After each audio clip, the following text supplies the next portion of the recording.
I'm so happy to be able to answer this question, because all my youth life working for peace, I have to work with many religions, and everywhere I go I see only wonderful people. But only when I get out of Vietnam that I have that experience, because in Vietnam we have been defined by a kind of perception that people gave about Buddhism, about Muslim, about Judaism, about Christianity in a very bad way, and more or less you are influenced by that. But fortunately, when I go out to Vietnam and I can be in touch with true good Christian, true good Jewish, true good Protestant, Lutheran church people, or Episcopal, or Quakers, I was so impressed by their sincere living of their faith. And I feel so close that we are one in the same family. I don't know, I think that the only sincere practice make people feel close to each other. Sometimes we don't need to say, and we do sitting meditation together in our tiny living room in Seoul, suburb of Paris, and we feel so close. And we have a Christian, we have a Catholic priest, we have a Buddhist monk, we have so many Christian friends, Jewish friends, and we feel so close to each other. There's no discrimination. And because I believe that everyone, when they live deeply their life, is express beauty, goodness, understanding, and love, and there is no frontier. Yeah, at the beginning, my first lesson with other religion came from our teacher, Zen Master Thich Nhat Hanh. We were in the airport, and Thầy said, "Have you seen three Sư Bà?" And I said, "No, Thầy, we are in Europe. There is no Sư Bà here." And he said, "Yes." And then he showed me three Catholic nuns, all with their gown, very, very Catholic. And right away I understood. So I looked deeper, because the training of our teachers is when you see something, even you are shocked, try not to speak, look deeper, and it's true. When I look deeper, I see that the face of these holy people, they look so fine and so deep, and I suddenly see in them three old ladies who practice sincerely the way of understanding, of great love, of great light. And that is a great bhikkhuni. It means a big daughter of the Buddha, our holy nun in Vietnam, Buddhist nun in Vietnam. Their life is only understanding, only love, only for peace, for loving. And so I said, I see, thank you, Thầy. And so from that day, every Catholic nun or every Catholic priest or any holy person, like in the minister of that church and other church, I see deeper, and I see in them big Hòa Thượng or Thượng Tọa. Hòa Thượng in Vietnamese term is you have to be a monk, a bhikkhu for at least 40 years. Martin Luther King, I have no chance to see him, but I usually mention that, when before meeting Thầy, Martin Luther King only speak for civil right, the right of the white and the colored people, but not other things. And people advise him not to interfere about Vietnam War.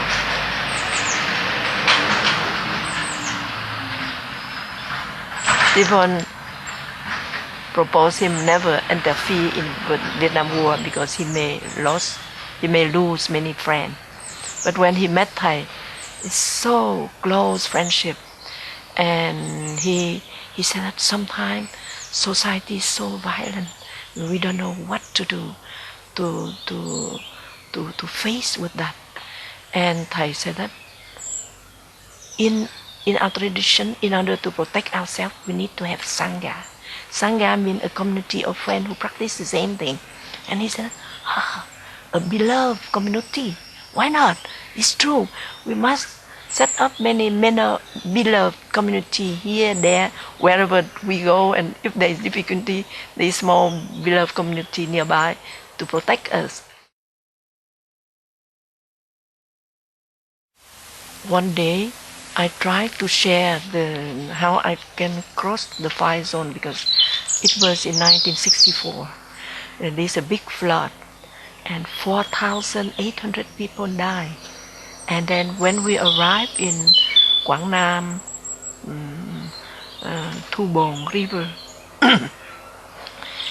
the polluted, it is only a few days after that, and corpses of people are still hanging in the bamboo tree and there, and sometimes in the big city they clean it up, but not in far away. And our intention is to bring food, rice, medicine, and everything the people need. And we follow the river of Thu Bồn. At the beginning, the river look like normal river here, but when you go up in the mountain, it's so small and steep. Beside is a rock, and this side is house of people, and they live in very poor. And then the water of flood is so high, and then other side they are guerrilla with the guerrilla who shoot in the soldier of Republican in the south, and they are shooting each other. And they said that about 10 kilometers from here, people are starving because nobody can come here, and if they go, they will arrest by that side or other side, and then if we cannot go, they will starve. And I said that I volunteer to go, Thầy. And Thầy said that, are you sure? I said, yes, Thầy. I know that if every day they are praying Avalokiteshvara. Avalokiteshvara, Quang Thêm Bồ Tát, it means the goddess of compassion in Buddhism. And if they call Avalokiteshvara, Avalokiteshvara will be very happy to help them. But how? So I let Avalokiteshvara to use my body. And then I said, Avalokiteshvara, use my body. I carry food for them, but you ask the bullet to try to avoid me. Because if they are shooting each other, the bullet don't know how to avoid me. But if I let you to use my body, the bullet will avoid. And then Thầy said, okay, so let me go on. And so when I explained like that, Hebe Konrut said that, oh, it's the same.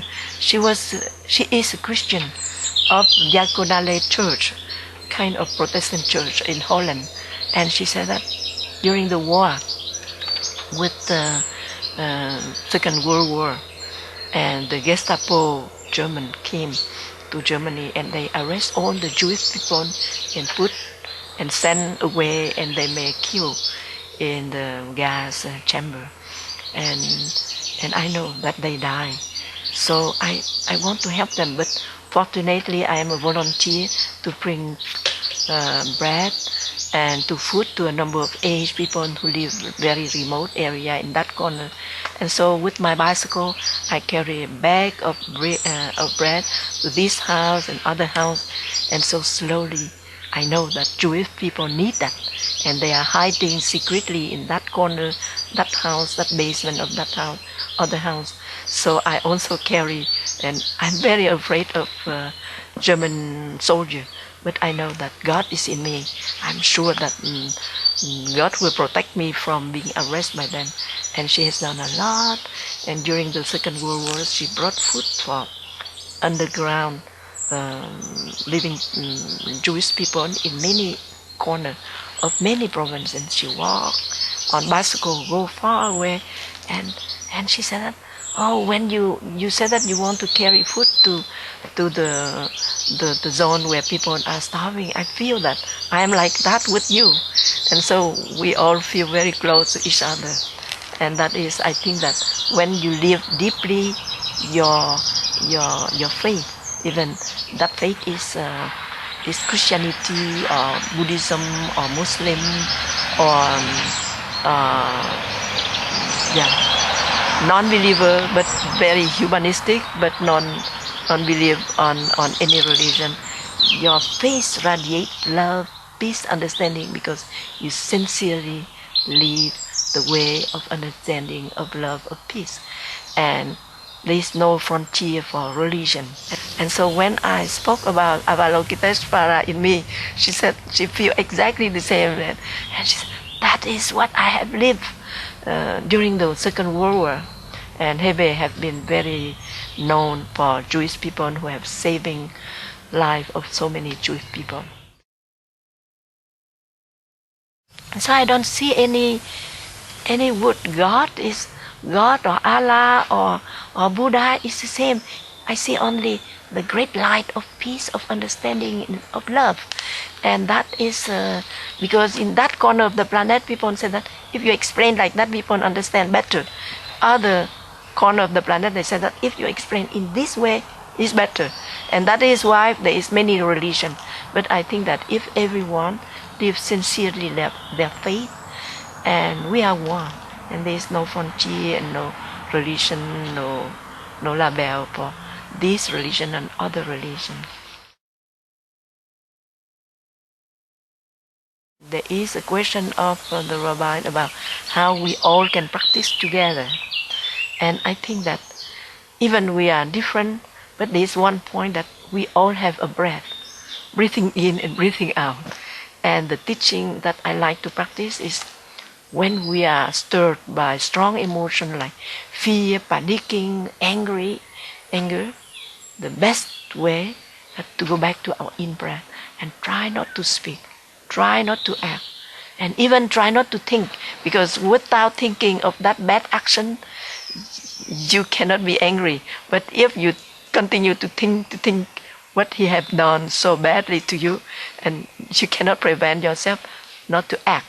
So not to think, not to act, and not to speak, only going back to your in-breath and out-breath, and be in touch with what is near and beautiful, and things like the linden tree, like the tulip flower, like young leaf early in the spring, or autumn leaf, or everything will make you. And even in your roots you have beads is also good. If you can keep longer, as long as possible, your peace, your understanding, and then you can speak, you can look deeper. Last time with such a situation, I have done that, it doesn't work. So this time,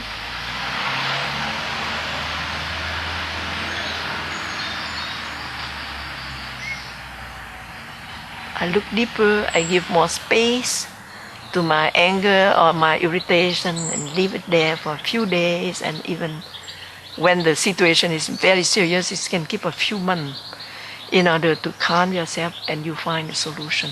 And the second, the third, the fourth solution is better than when you act when you are angry. So that you don't need to believe on the Buddha. In fact, the Buddha proposed that, but you can believe on God, on Allah, and try not to speak, not to act, not to think for a few days, to be in touch with what is wonderful and refreshing, and then give space to look deeper into the action that you are going to do. And if you do any side effect, anything, until the best solution. And if you have to encounter with another person, and it's not easy, and so when you encounter with another person, try not to speak your idea first. You listen to them first, because you may, out of good intention, I intend to do like that, but it may shock him, because deep inside he have other difficulty. So first thing, when you start to reconcile, you have to listen to others first and to hear. And you may be surprised to see that your perception is quite different from his perception or her perception. And when you understand more and more and deeper,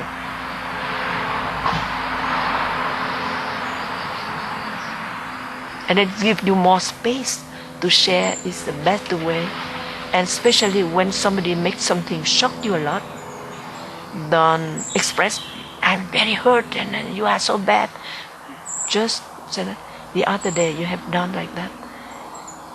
It's painful for me. And I don't know, maybe there is a reason behind your act that I didn't know. I'm ignored. So please, I'm ignorant about your vision about that, and so you behave in such a way which hurt me. But I think that maybe you have some reason behind.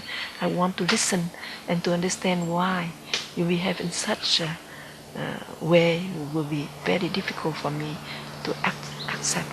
And I want to learn more from you, but not to accuse them.